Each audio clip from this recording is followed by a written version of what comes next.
Alaska 1902. 5 fishermen aboard the boat Mercy set out from Sitka, chasing a final catch before the fish factory closed.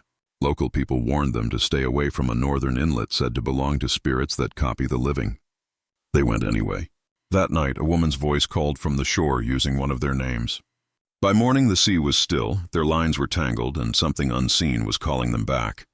So, before we continue, please make sure you subscribe and leave a like. Thanks. We left Sitka on a gray morning in May of 1902. The harbor smelled of seaweed and coal smoke. Our boat, Mercy, sat low with barrels, salt, and spare rope. The captain wanted halibut and black cod before the fish factory shut its doors for the early run. He had a calendar in his head that never moved for weather or warning. I had worked on smaller boats in Puget Sound, but Alaska was a new stretch of water to me. The map showed a narrow inlet on the west side of Prince of Wales Island that the local people called off-limits. The captain called it superstition and said money lived where men were afraid to fish. We were 5. Captain Hale kept the deck organized and spoke in short orders. Petrov handled the small boats and the hooks and never wasted motion. Eli was young, grew up around Tacoma Mills, and wanted money to send home. Samuel was Tlingit, older than the rest of us, quiet and careful about the small things. He marked his hooks by hand and never stepped over a coil of rope without lifting it. He had joined us in Sitka for a short run and made us promise we would follow his rules if we crossed into certain coves. He did not say the word at first. He just said some places were for passing only, and when you pass, you keep your voice down and you do not fix your eyes on the tree line. The first 2 days went smooth. We kept to open water near Craig and filled a few barrels. The weather held cold and clear with a thin wind that dried the decks by noon. Ahead, the inlet lay between sloped forest and rock. From outside, it looked normal. A clean cut into the coast with a long strip of gravel and fallen trees at the head. A current ran inward at the turn of tide and pushed groups of kelp along the edges. Seagulls circled the outer point and then drifted away as if the air changed over the mouth. I saw that and said nothing. We entered at slack water. The forest met the beach in a hard line of spruce and hemlock. There were no cabins, no smoke, no canoes on the stones, no sign of cutting or trap stakes. The shore was empty in a way that tugged at me. Not a bird on the beach, not a seal head in the channel. The engine coughed once when we set the anchor and then settled. I watched a strip of cloud catch on the timber and thin out. The quiet made words feel wrong. Samuel told us the name. Then he said, "This inlet belonged to the Kushtaka." He did not raise his voice. He set a small tin on the stove and poured water over a mixture that smelled sharp. He put a pinch of the dried stuff near the bow, stern and mast, and told us to step around it. He said we were guests and should act like guests. He said, "Do not whistle, do not answer voices on the beach, and do not follow anyone who calls your name." He said, "If something asks for help from the trees, we mind our boat. If we break those rules, the inlet will take the voice we use and return it wrong." The captain thanked him and then gave out jobs. He had no patience for stories at the start of a set. We lowered 2 small boats and took our lines away from the anchor to sink over a long slope. The water was clear down to green and then black. The hooks dropped away from sight and the line slid through my hands with that clean bite of cold salt. We set the first long line and then a second nearer the head of the inlet. The gravel there was smooth and unmarked by any recent steps. I watched the tree line. The smell off the shore felt wrong. Not rot, not bloom. It had no body to it. We came back to Mercy before sundown. The stove gave us heat and the smell of coffee. We ate with our wet clothes steaming and let the quiet settle. Eli asked about the Kushtaka. Samuel said the land otter takes men who walk alone at the edge of water. He said it can look like a man you know, or a woman you cannot turn from, or a child who needs a hand. He said it takes a voice and uses it. He said if you answer, it learns your step, and then your ways do not hold you. The captain rolled a cigarette and told us to sleep and keep the anchor light burning. He took first watch. I lay in my bunk with my boots on and my oilskin folded at my feet. The boat moved a little, just enough to keep the mind on water. I slept and woke to the sound of a single knock on wood. Then another spaced even, not the slap of wave. I sat up. The cabin was dark. The stove had gone to coals. The knock came again, closer, and then a voice from the beach. It was a woman's voice. It said, "Hello," slow and steady, as if trying the word for the first time. Then it said my name, not close but clear. I had not told my name to anyone in Sitka but the clerk and the captain. It said my name again and asked for a rope. The captain stood in the hatch and stared into the dark. He did not move. Petrov rose and reached for his coat. Samuel set a hand to the back of his arm and shook his head once. Eli stood at the ladder with his mouth open. The voice called for the captain, then said his full name in the right order. It asked him to bring the small boat because someone had fallen in and could not feel their legs. It described a rock on the north shore. Petrov whispered that he knew the rock. He lifted the oars and waited. The captain lit the anchor light to full and turned the lens toward the shore. The beam ran along the stones and struck nothing. The voice moved, now closer to the mouth, then back toward the head of the inlet, always just outside the light. It used the same words. None of us answered. I kept my mouth closed and breathed through my nose because my tongue felt heavy. After a time, the voice stopped. A new sound came from the beach. It was the clatter of stones under feet, but the rhythm was wrong, not a steady walk. It came in short bursts, then a pause, then a quick scramble. I did not see anything in the light. The captain turned the lamp a little wider. The sound died. We stood there with the smell of hot oil from the lamp mixing with the faint smell from the shore. My hands hurt from holding still. We slept again in pieces and woke early. The tide had turned and exposed more gravel. We rowed to the first line and hauled. The hooks came up in steady rhythm at first, then tangled. The fishing line crossed at clean angles our hands had not made. Knots we did not tie cinched tight around the main line. Petrov cursed in Russian and cut. Every fifth hook was bare and polished smooth as if hands had worked the barb. The fish we did bring up had small straight cuts in the skin, narrow and clean. Not tooth, not blade. I looked back toward the beach. No birds moved along the tide line. No tracks showed where the new stones lay open. We went to the second line near the head. The float was not where we left it. It had drifted toward shore. We pulled and found the line wrapped around a rock by 3 turns. We had left that rock in 4 fathoms. The flood had not been strong enough to drag our gear there. Petrov set his jaw and made quick work of it, and would not look at the trees. Eli glanced that way more than once. I told him to watch his feet. On the row back to Mercy, Eli pointed at the beach on the north side. A shape stood at the edge of the trees. It had the height of a man and the posture of an animal ready to drop to all fours. It did not move while we watched. It had a pale face and dark around the eyes. I wanted to call out, but the echo of the night still sat on my tongue. Samuel did not turn his head. He stared at our boat and kept the oars moving. When we reached Mercy, he told the captain that we would be finished here by tomorrow, full hold or not. Not yet, the captain said. 1 more set. The fish are here. I can feel it, Samuel did not argue. He went below and came up with a small bag. He hung it by the door of the cabin and told us not to touch it. He said, "Keep our voices on deck to a minimum and speak only to the person we faced." He told Eli to tie his boots with a new knot and not to leave them on the beach. He said we would be safe if we stayed together and kept to the water we knew. The day passed without wind. We set 2 more lines and watched the inlet for signs. At noon, I saw something move under the surface near the stern. Not the stroke of a seal, more like a person who swims with a plan. It kept pace with our boat for 20 strokes and then vanished under us. The water stayed dry. The boat felt sound. I did not speak of it because I did not want my voice loose in that air. By late afternoon, a low fog crept in from the mouth. It did not roll. It just arrived and stood. The tree line blurred and the head of the inlet drew closer than it was. Sound changed. We could hear our own breath and the drip from the boom and nothing else. The captain said we would pull at first light and be gone. He posted watches again and told us to keep the lamp high. We ate in small bites and cleaned our knives and set them in a row by the stove. Eli asked for a story. Samuel said no story, only rules. He repeated them once. Do not whistle. Do not answer. Do not walk alone. Near midnight, the fog drew tight around Mercy and cut us off from the shore. I heard water slap the boat in a way that was not from a wave. It had a pattern, then a pause, then a lighter touch, then another pause. Petrov went on deck and I followed. We stood by the rail and listened. A whistle sounded from 10 yards out. A reply came from 10 yards on the other side, 2 notes each time.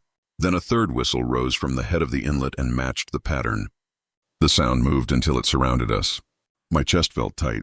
I wanted to call out to break it, but I did not. The captain raised the lamp higher, and the fog reflected the light back into our faces. When the whistling stopped, something brushed the rudder hard enough to shake the handle. Petrov grabbed it and swore. The lamp swung and showed nothing but wet air. Another knock came from the bow, low and deliberate. We stood still while it went on for a long minute. Then all quiet again. We stayed where we were until dawn. The light came thin and slow. I felt tired down to my bones. At daylight, we found one small boat adrift. Its rope had been cut.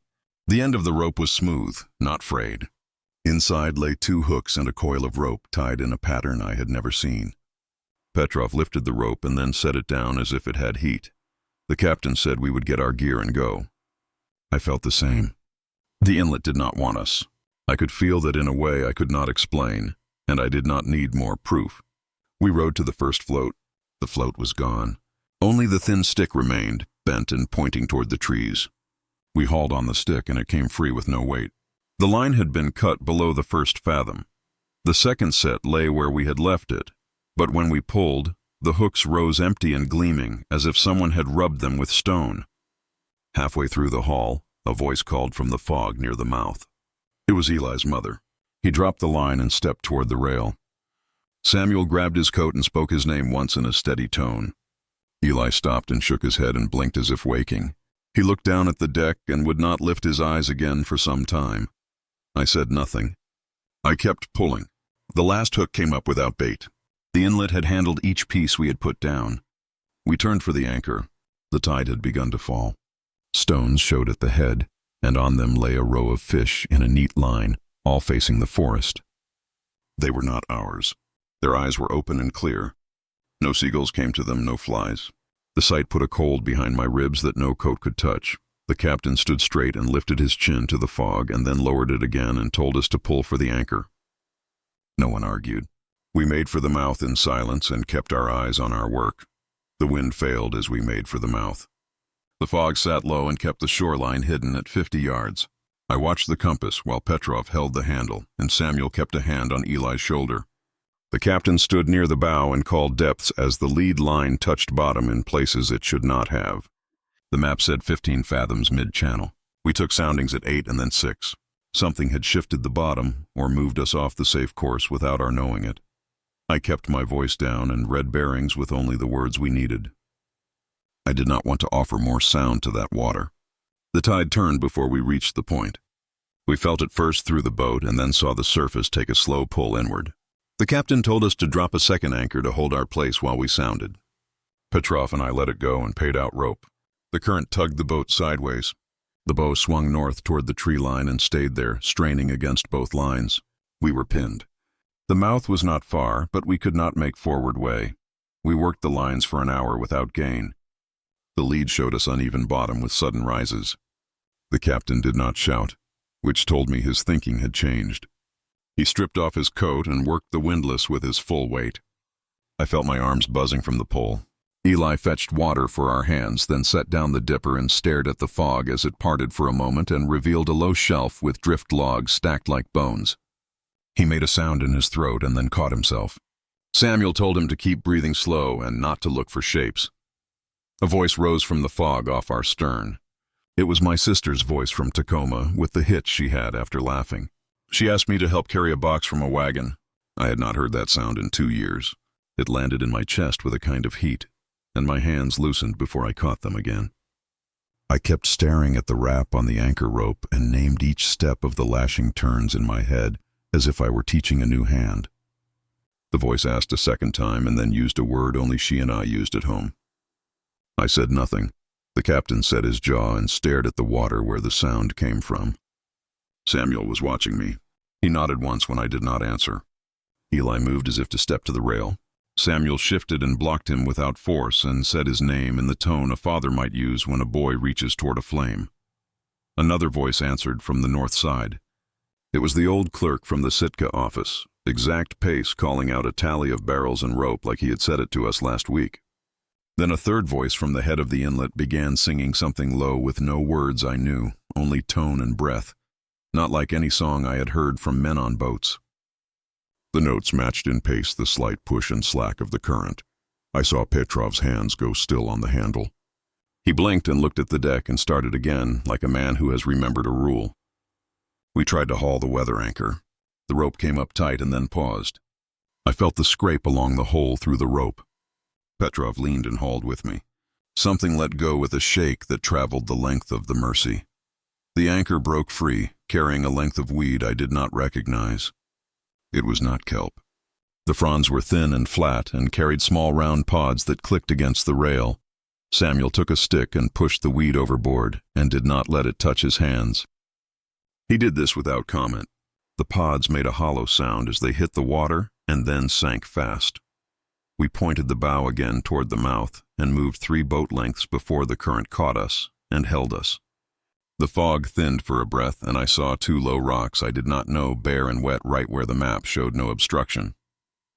The captain stared at them hard and then looked at the map as if it might change in his hand. He folded it once and put it away. He told us to turn a little more to the right and take another try. We did and gained 2 lengths. My arms felt heavy and my shoulders burned, but I did not say a word that was not work. Just as we started to gather way, a crack sounded from forward. The front pipe shuddered. The bow anchor rope jerked and went slack. The captain lurched and then caught himself. We hauled fast. The rope came up cleanly cut at an angle near the splice, not broken from strain. No edge I knew would do that without a mark. The captain stared at the end, and then laid it down with care as if fast movement might cause something. He looked at Samuel. Samuel's face did not change. We could still move. The loss made us lighter, but gave the current more grip. The boat drifted 5 feet to port with no order from the helm. Petrov swore under his breath, not at the water, but at his own hands. Eli went to the rail and threw up. He was white around the mouth and lips. I wanted to say that we would be out in an hour. I did not speak it. I kept working. By mid-morning, the fog broke enough to see the mouth clearly. It was narrower than it had appeared from inside. The set of stones there made a pattern like a gate. I had not noticed that before. The water inside the gate lay smooth. Outside the gate, the surface showed ripple lines from a small swell. We watched the line where the 2 meet. I thought of stepping through a doorway and felt a pressure at the back of my neck. I took a breath and let it out. We went for it with steady power. The captain called the helm to hold our course against a slide to port. The boat nosed into the mouth and then checked as if pushed from the side. I saw a disturbance on the water off the right bow. It was not wind. It looked like hands pressing up and letting go. The surface grew domed and then fell flat. The bow turned. Petrov fought it. The handle bucked under his palms. The Mercy slid toward the north rock with slow certainty. The captain ordered ahead again, low and firm. The engine answered. We missed the rock by a yard and scraped something just below the surface with a sound like a thick rope across a beam. The boat shivered. Then we were through the gate and into the outer swell. Relief rose in me like heat after cold. The air felt different. I tasted salt cleanly again. We let the current take us 30 yards and then began to shape a course for open water. That was when Petrov pointed aft. The small boat we had been towing was gone. The tow rope trailed with a clean angle across the stern and a frayed end like it had been worried by many small pulls.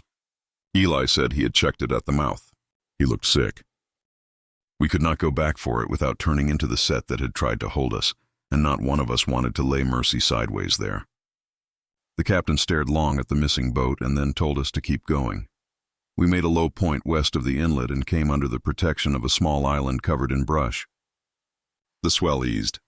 The fog thinned further and then tore away in strips. I looked back. The entrance to that place did not show as it had from inside. From this side, it looked like a seam in the coast that did not wish eyes upon it. I felt my shoulders drop for the first time in hours. I turned my face toward the steam from the galley and thought of hot coffee and bread. We did not get that coffee right away. A shape came out from behind the small island. At first I thought it was a stump pulled by tide. Then it changed course across the set like a vessel under control. It was a small boat. I saw our paint on the side. The oars lay in the locks, feathers up, blades skimming with each small rise. No one sat on the seats. It came toward our right back at a pace equal to ours, though we were under power. The tow rope on our stern trailed into the wake and then tightened. The end of the lost rope lifted and met the small boat's bow like 2 hands finding each other in the dark. The rope made half a hitch around the small cleat on the bow by itself, went tight, and then the small boat settled into our wake without a bump. Eli made a sound that was not a word. Petrov went pale. I felt my stomach pull tight, and then I took the helm from Petrov because his hands had begun to shake. Samuel stepped to the stern and reached for the rope.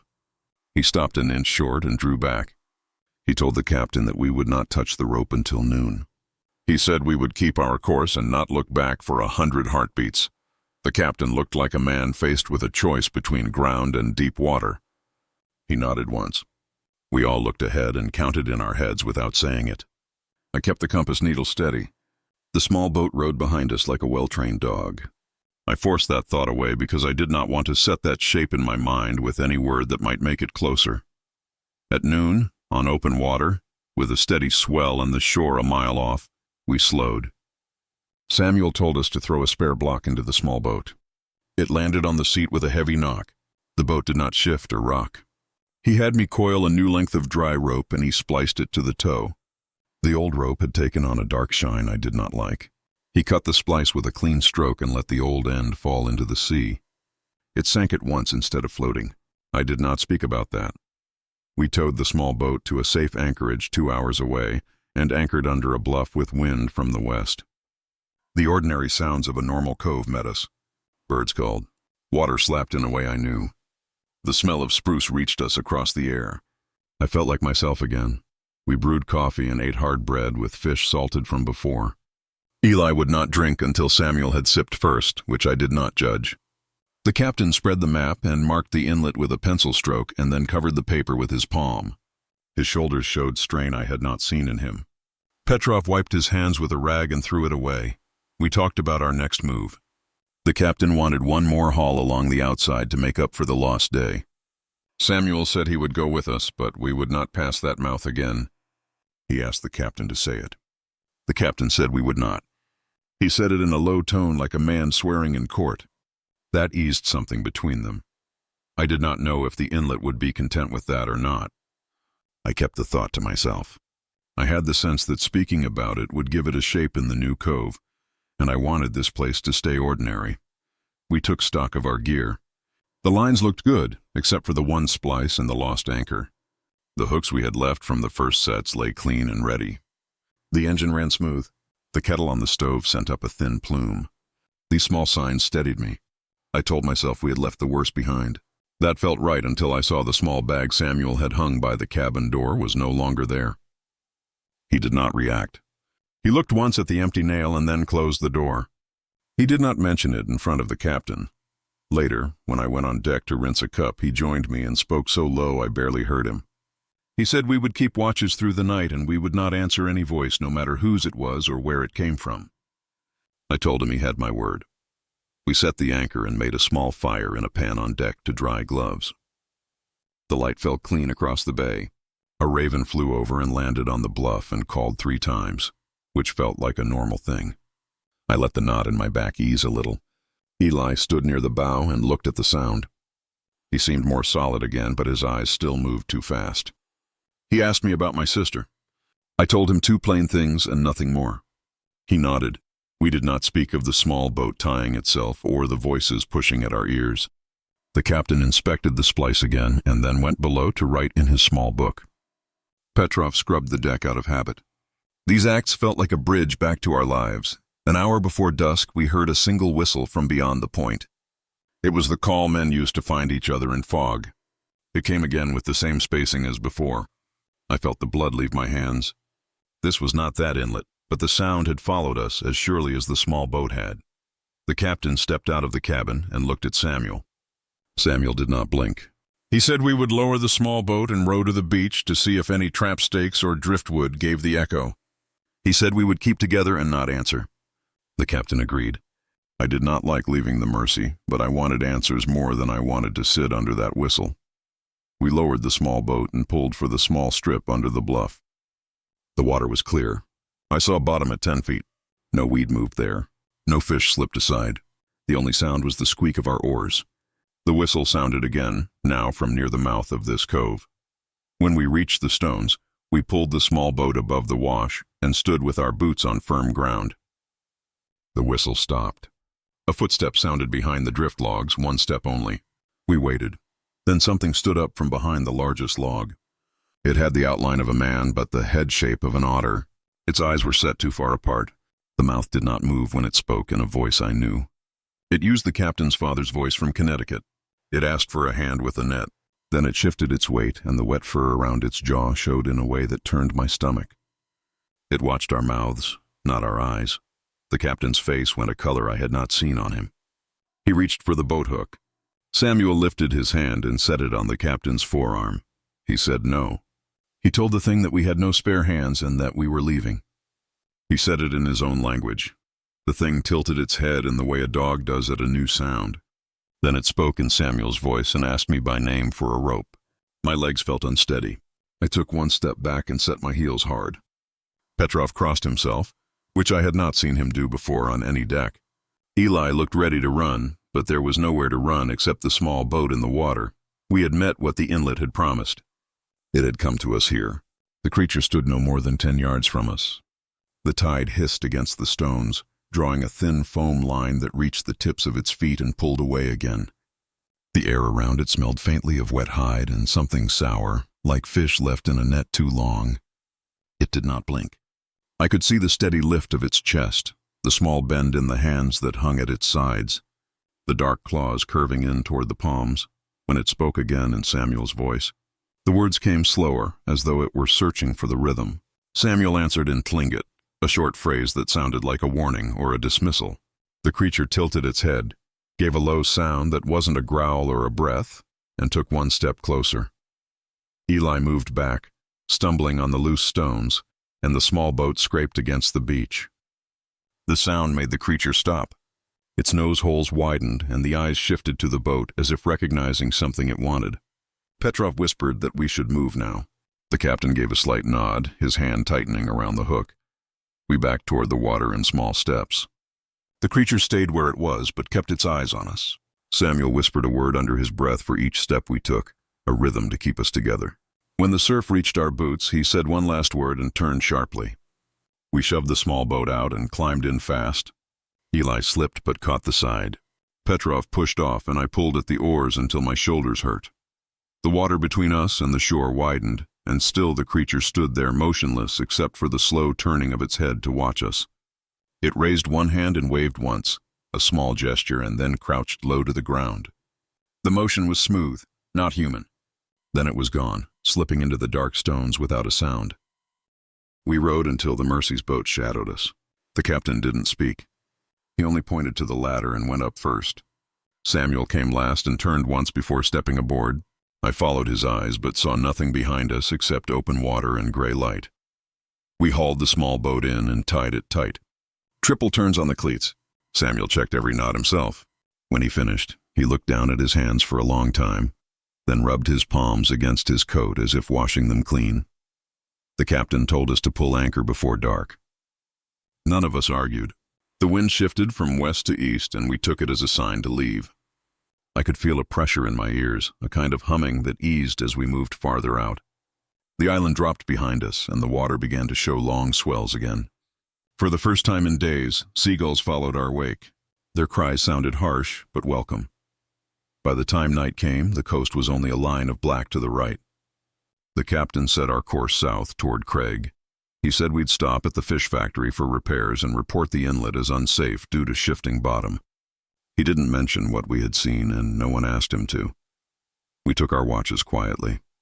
Eli stayed close to the stove, shivering though the air was not cold. Petrov wrote in his small notebook, a habit I hadn't noticed before. Samuel sat at the table with his eyes closed, moving his lips without sound. I took second watch. The sea lay calm except for the swell under the bow. Stars broke through the cloud cover. The regular pattern of the waves steadied me, and I found myself almost believing the day had been a dream made from tiredness. I heard the soft squeak of the rigging, the lap of water against the boat, and the faint hum of the engine. Nothing else. I stayed that way for an hour before I noticed the change in the sound of the tow rope. It had gone slack. I leaned over the stern. The small boat was gone again. The rope trailed behind us, snapped cleanly near the splice we had made that morning. I froze. The captain came on deck following my gaze. He saw the rope and didn't curse or shout. He only said, "Leave it." Then he looked back at the sea and added, "We won't look for it this time."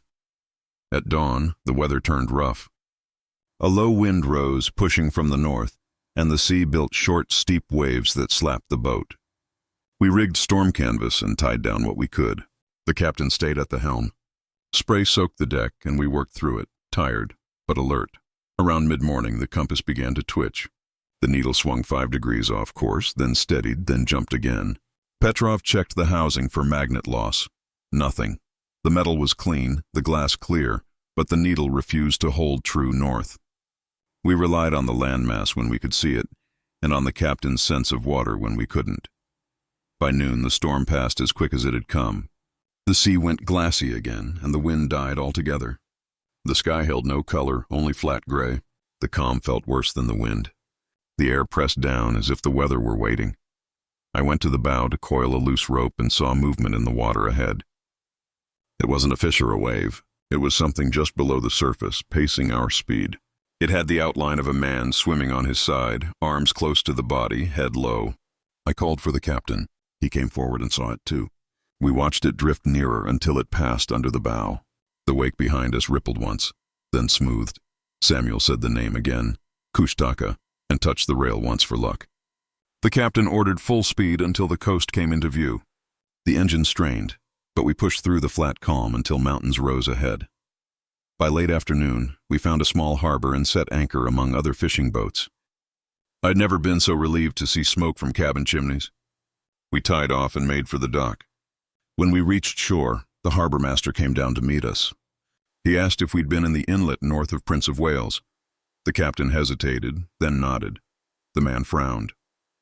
He said another boat had gone there a week before us. They had sent a runner back for supplies and were due 2 days ago. No one had seen them since. The name of the boat meant nothing to us, but the number of men was the same. 5. We stayed that night in the harbor, tied between 2 local boats. I tried to sleep, but the floor squeaked and shifted under me. In the middle of the night, I heard a soft knock at the boat, steady and deliberate. It came from below the waterline, the same sound that had woken me on our first night in the inlet. I held still and listened. The knock stopped, then came again from the other side, as if whatever made it circled us slowly. I woke Samuel. He listened, then whispered, "Don't speak. It remembers voices." We waited until the sound faded. In the morning, the captain ordered us to unload and refit the ship for a southern run. He said nothing about going north again.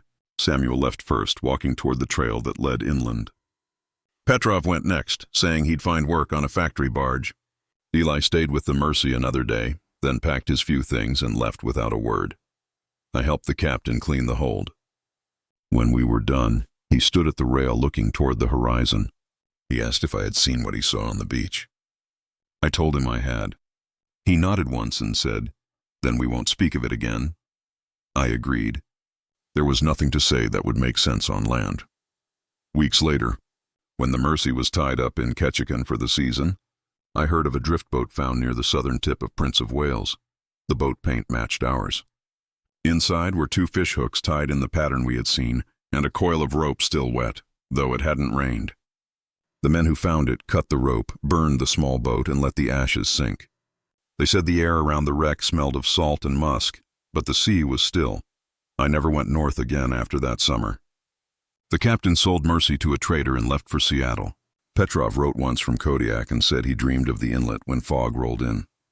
Eli's name appeared on a crew list out of Juneau the next year, bound for the same coast. That boat never returned. When I hear the wind against a window or the slap of water under a pier, I sometimes think of the voice that called my name from the shore. I still remember how it sounded, familiar but not right, like words repeated by someone learning how to be human.